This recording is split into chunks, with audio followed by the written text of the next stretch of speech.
माता पार्वती ने 108 जन्मों की घोर तपस्या के बाद भगवान शिव को पति के रूप में पाया था। माँ पार्वती का भगवान शिव के प्रति अगाध प्रेम था।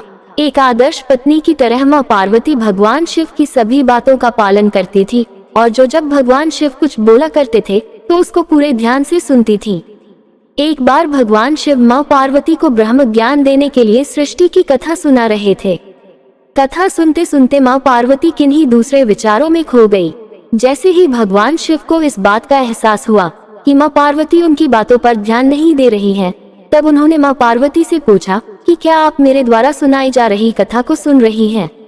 लेकिन माँ पार्वती कहीं और खोई हुई थी, इसलिए उन्होंने भगवान शिव के सवाल का कोई उत्तर नहीं दिया।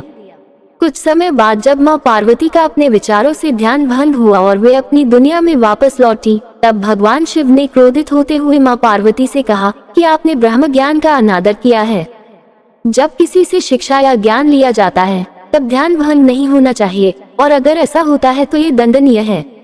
इसके बाद भगवान शिव ने दंड स्वरूप माँ पार्वती को श्राप दिया कि अब आपका जन्म किसी मछुआरे परिवार में होगा।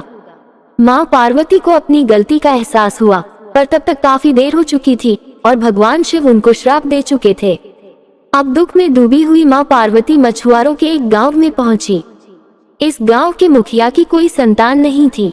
एक दिन वो मछली पकड़ने के लिए तालाब जा रहा था, तब उसको रास्ते में एक पेड़ के नीचे एक कन्या बैठी हुई मिली, जो कि वास्तव में कन्या के रूप में माँ पार्वती थी। वह नन्ही कन्या पूरी तरह से वहां अकेली थी, उसके साथ कोई भी नहीं था।